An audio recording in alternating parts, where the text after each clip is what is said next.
This is where I'm going to break against his thumb with my pommel. In the previous one from that lower opening, I broke against his thumb, but then lost, well, I either lost control of the sword, and then his right hand was free to hold the sword, right? From the pommel doing that work though, I have the option of on the outside line. It's reasonably simple. It involves covering from the outside line. Go ahead. And then either breaking against his thumb or just stepping in to that space and assaulting some opening right here, right? And if you're too close to actually thrust them, that's okay because thrusting them is the easy way out, right? So he thrusts to the outside, I step and make a cover, and then I can do a similar thing to here. But from the opposite side, this is actually pretty interesting, and Gladiatoria tells you to do it from the inside, right? So I'm in the inside and he thrusts me. I get to this side, but what I do actually, I drive down to pass from inside to outside. See that? So he thrusts. I push him offline, but I actually want his thumb, and that's on his outside. So I get from inside to outside, straight down with the thumb. See that again? So he thrusts the inside. I don't want that. I want to wind to the outside, so I pass it a little bit with my left foot. As I do that, my pommel's high. I strike against the thumb. Okay? Now we don't have to do it at that speed. I want you to start by finding the way to break against the thumb. So you're winding to here.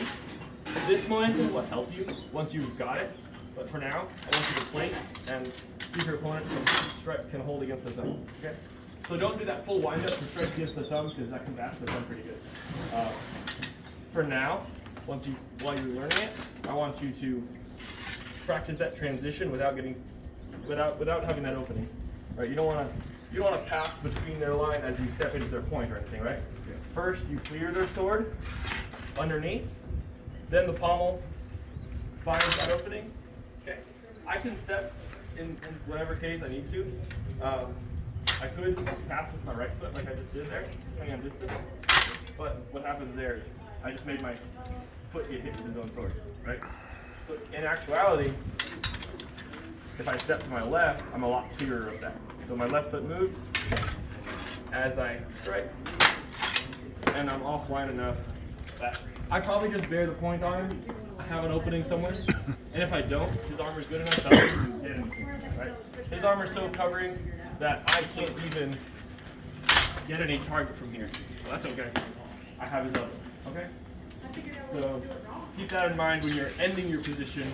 You are in a good position to thrust, but that's not always going to be an option for you, even if they're not defended. Okay?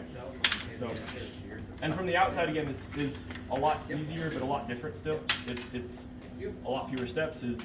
He pushes, I push him offline, and I wind underneath.